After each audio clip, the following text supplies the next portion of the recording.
So the ship went to Rotterdam from, in Holland. And in Rotterdam, we were put into a detention camp. It was called Rotterdam West. Now, of course, there's a huge difference between a detention and concentration camp. But our detention camp had a high barbed wire fence, a guard at the gate, and the dogs, and he was with gun. And the only way you could get out of the compound was with permission. He was called a commander. He was in charge. And if you had a good reason to go, I was a kid, so that didn't even count with me. But as an adult, you probably got permission to go and to come back. But you couldn't just walk out and in. And then Mom and I were separated. She was put in, they called it an adult compound. That's where she lived with other adults. And I was put in what they called a children's compound. So I didn't see very much of my mother. What I remember most about the camp is, one, I was always hungry. And I don't want to imply we weren't fed. We were fed. Just wasn't enough food. You get like a little portion. It's like in a hospital, when you're in a hospital, they give you a little tray. That's the way it was. You get your plate, and that was it. You could finish it, you could leave it, but that's all you're going to get. I was hungry. It was so simple. And it was a filthy, filthy camp, because mostly we think of grass. There wasn't a blade of grass. It was nothing but rocks and dirt. And being Holland, there were an awful lot of rain, so it was mud. And in addition, my mother had packed for me summer clothes. We were going to Cuba. And November and October in the camp was cold. Holland is cold. And the winds, and we were right off the Atlantic Ocean. I used to sit in a rock and count the waves. But the point is, so I got a severe eye infection, just like the rim of the eye, from the winds. As they're hurling in. And the fact that there was no treatment, it became like a chronic condition. So it was sort of red. And another good thing happened once was the Joint Distribution Committee, the same people that got us to Holland. They came with a huge truck into the children's compound, and the back opened up, and out came a bunch of children's clothes. So I picked up a little blue coat that I wore during the day and at night. That sort of helped save my life because it kept me warm. Now, I don't think I mentioned that 2 months later we could have legally come to America. Our quota was up. Ellis Island, by the way, was still open in 1939. We could have been quarantined, except that Roosevelt did nothing to help, so we weren't. Holland only took those with very low quota numbers because they wanted to be helpful, but they also wanted to get rid of us. See, the detention camp didn't have just the passengers. It was loaded with refugees. People fled to Holland. Holland was easy. So the camps were full.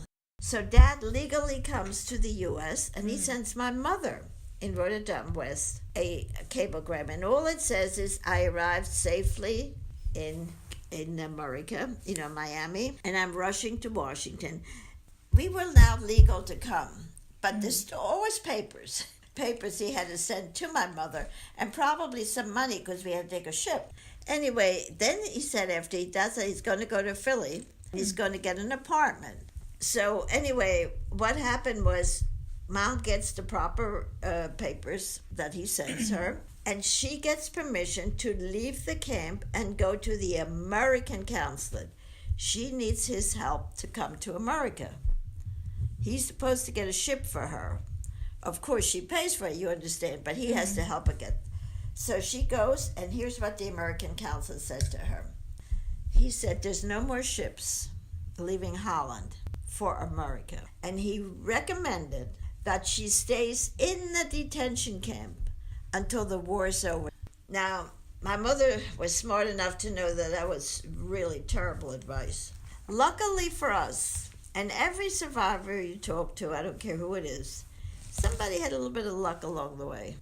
So the little bit of luck was the person in charge of the camp, the commander, also was a captain in the Dutch Navy.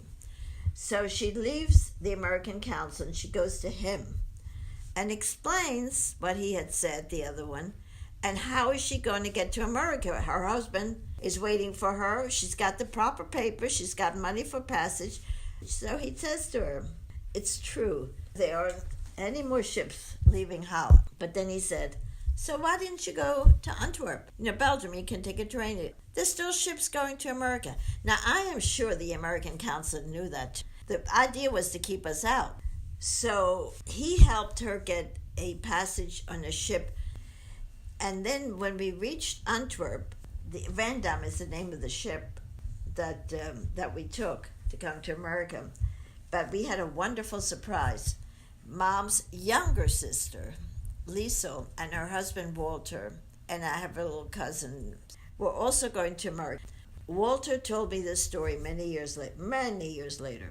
Kristallnacht, the night of the broken glass.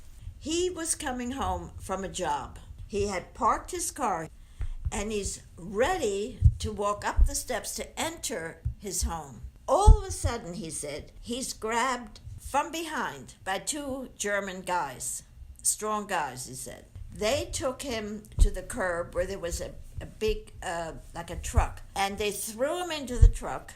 There were other German Jewish men in there and boys. And then they took the whole truck, once it was filled, to a jail. And he said they put us in like sardines. He said there was no food, there was no water. They just had one bucket with all these guys, just one bucket if you had to go to the bathroom.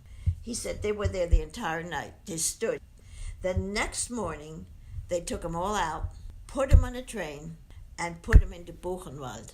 Now, I don't know if you're aware, Buchenwald was a pretty big camp through Germany. Now, Buchenwald, he wouldn't talk about that either. He gave one example my aunt gave me, because she said when he finally got to the U.S., he had a lot of nightmares. And through the nightmare, she got a story. She shared that. He wouldn't talk about it, but she shared that story with me.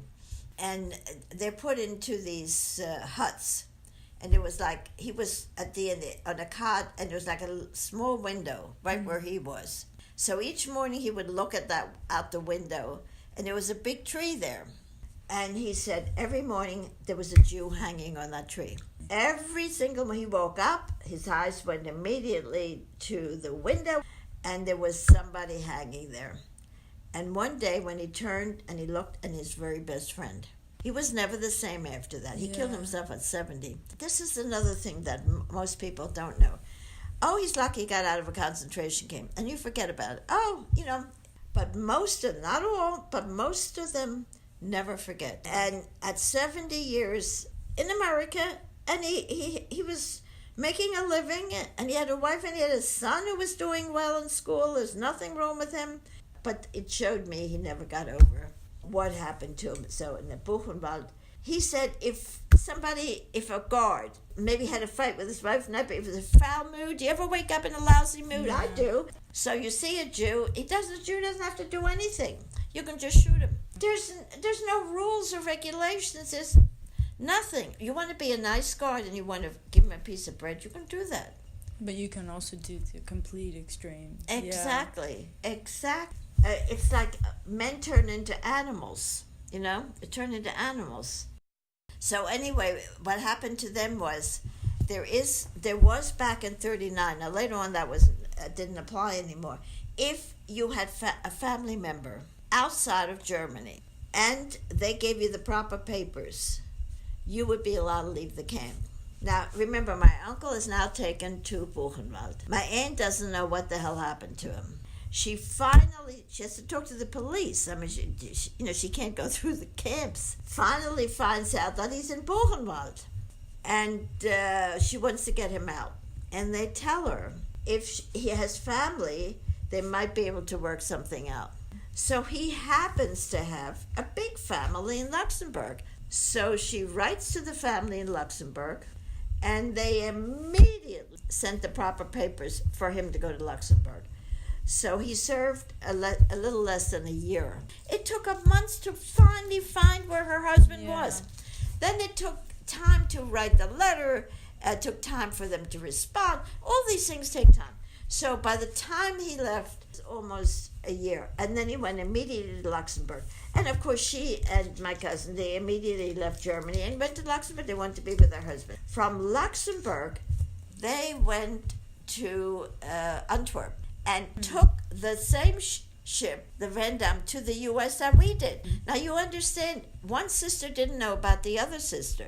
I mean, my aunt knew that we were in Holland and we were in a detention camp, but that's it. Other than that, you couldn't, they couldn't talk on the phone or anything. But it was a coincidence that they were taking the same ship. So we finally reached the good old USA, and the ship went to New York Harbor, and there was my dad waiting for us, and then life started in the good old USA. And when did you arrive in the U.S.? I think it was November 10th. November the 10th is when we actually arrived in the good old USA.